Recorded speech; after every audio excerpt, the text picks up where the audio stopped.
Good morning students, welcome to Parshva international school. हम chapter number 6 का 23 discuss कर रहे थे, वाई डेमोक्रेसी। इसको हम कंटिन्यू कर रहे हैं फ्रेंच रेवोल्यूशन से स्टूडेंट्स। तो देखें आप भी, French was revolt by monarchy. French जो रूल किसके बाद, रिवॉल्ट किसके बाद में किया जाता था? मोनार्ची के द्वारा। The common peoples were being surprised by the monarchy and other influenced people, so they scored to the limit the power of the monarchy. The France Revolution took place between 1789 to 1799. It started with the storming of the Bastille in 1789 when the prison as the Bastille was stormed by the people and prison was set free.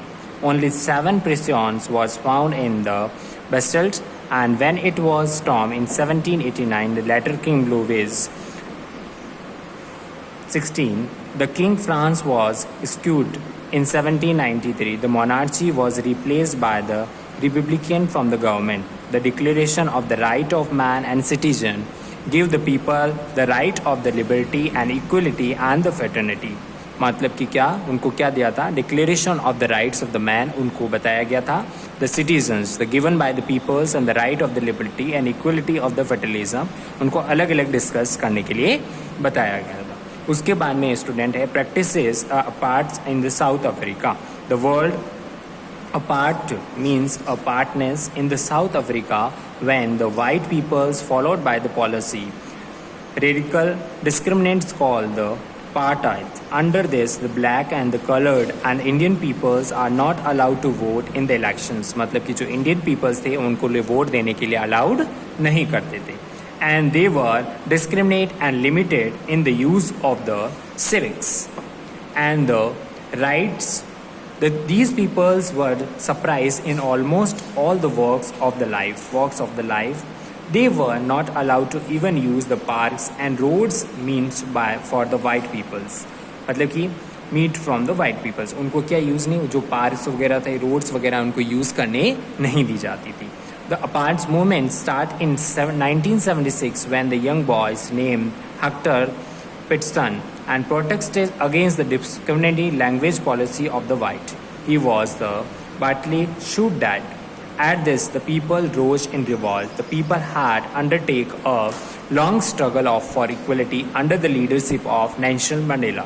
मतलब कि Nelson Mandela रियलिस्टली मतलब उन्होंने revolt start किया, उसके बाद उन्होंने अलग अलग डिफरेंट टाइप्स की फाइटिंग स्ट्रगल, मतलब कि बहुत लंबा स्ट्रगल चला था। और वो लीडरशिप किसकी थी? वहाँ पर नेल्सन मंडेला थे। He was put in prisons for over 2 decades. Finally, in 1994, the policy of the apartheid was put to end. With this, the black and colored peoples become equal in South Africa. जो black और जो colored peoples थे उनको equal rule देने लगे और equal वो रहने लगे। उससे पहले वो इक्वल नहीं रह सकते थे। उसके बाद में आप देखेंगे democratic system of the power and authority system of the power हम डिस्कस करेंगे। इसके अंदर क्या होता है? डेमोक्रेटिक सिस्टम ऑफ पावर और ऑथोरिटी सिस्टम ऑफ पावर में क्या होता है? Democratic system of the power is elected by the people for a fix term. मतलब क्या होता है? फिक्स टर्म के लिए। And the government can be change by the people in election. Government change भी हो सकती है इलेक्शन में।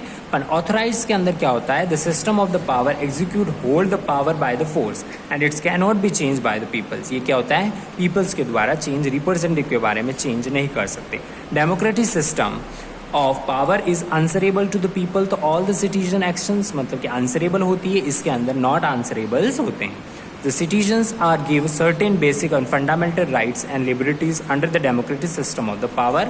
और ऑथराइज के अंदर क्या होता है? Depends on the sweet will be the government. Government के पावर्स वगैरह होती है गवर्नमेंट के अंदर। Democratic system of the power is welfare organised and looked after the need of the peoples. उसके अंदर डिफरेंट टाइप्स के नीड्स होते हैं, लोकल पीपल्स होते हैं और उनको यूज किया जाता है। Authorise system of the power is further own interest, उनका ओन इंटरेस्ट होता है। उसके बाद में डेमोक्रेटिक पीपल्स, जो डेमोक्रेटिक पीपल्स होते हैं वॉइस राइज होती है और एक्सप्रेस देमसेल्व्स होते हैं। उसके अंदर आप question answer filling the blanks हैं और फिल इन द ब्लैंक्स आपको डू नोटबुक्स में करने हैं और डिस्कस भी आपको नोटबुक में करने हैं। तो आप ये filling the blanks find out करेंगे और आपका होमवर्क है कि आप बुक में ही करेंगे। और आपका होमवर्क क्या है? ये चैप्टर वापस रीड करना है। कोई प्रॉब्लम हो तो आप डिस्कस कर सकते हैं। Thank you students.